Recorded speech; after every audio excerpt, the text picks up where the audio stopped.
మా సిఆర్ నాగరాజ్ మామ చేసిన పని మీరు స్కూల్ లైఫ్ లో కానీ కాలేజ్ లైఫ్ లో కానీ ఒక్కసారైనా మీరు చేసి ఉంటారు.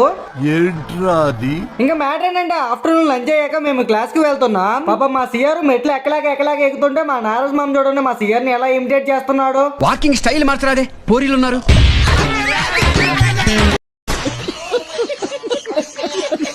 మా క్లాస్ ఏమో 4th ఫ్లోర్. ఆ మెట్లు ఎక్కేసరికి మేము తిన్నింది కూడా అరిగిపోద్ది. పోనీ అంత కష్టపడి క్లాస్కి వెళ్ళి ఏమన్నా చిదుకుతున్నామా అంటే ఏం లేదు. కాబట్టి అంత సొల్లు వేసుకోవడం, ఫ్యాకల్టీ లేనప్పుడు ఆడుకోవడం, అలసిపోయి నిద్రపోవడం, పీరియడ్ అయిపోయిన వెంటనే వాష్రూమ్కి వెళ్ళడం, ఇవే మన కాలేజ్ లైఫ్ లో ఇష్టంగా చేసే పనులు. నిజమో కాదో కామెంట్ చేయండి. ఇంకా అలా మా క్లాస్ నుంచి బయటకు వచ్చి వాష్రూమ్ కని వెళ్తున్నాం. అంతలో మా సిఆర్ నాగరాజ్ మామని చూసి ఏదో క్లాస్ లో ఎవరో అందమైన అమ్మాయి వాళ్ళని చూసి నవ్విందంట.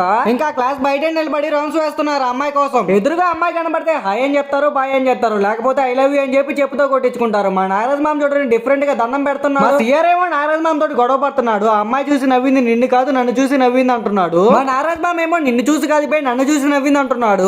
ఇదంతా కాదు అమ్మాయిని పిలిచి అడుగుతామని చెప్పి మా సిఆర్ అమ్మాయిని పిలవడానికి వెళ్ళాడు. బయటకు వచ్చిన అమ్మాయి మా నాగరాజ్ మామ పేరు చెప్పొద్దు ఏమో మా సిఆర్ చూడండి ఎంత టెన్షన్ పడుతున్నాడు. టెన్షన్ పడక మామ ప్లీజ్, కూల్గా ఆలోచిద్దాం. ఆ అమ్మాయి బయటకు వచ్చి వాళ్ళిద్దరిని చూసి కాదంట నవ్వింది నన్ను చూసి నవ్వింది అని చెప్పింది. ఇంకంతే మా వాళ్ళు ఇద్దరు నా మీద ఫుల్ కోపంగా ఉన్నారు. ఎవరో అందమైన అమ్మాయి మిమ్మల్ని చూసి నవ్విందని మా ఫ్రెండ్స్ లో మీరు కూడా మోసపోకండి. ఇంకా వెళ్ళొస్తాను, బాయ్ బాయ్. మీరు కూడా వెళ్లే ముందు ఫాలో కొట్టి సబ్స్క్రైబ్ చేసి వెళ్ళండి.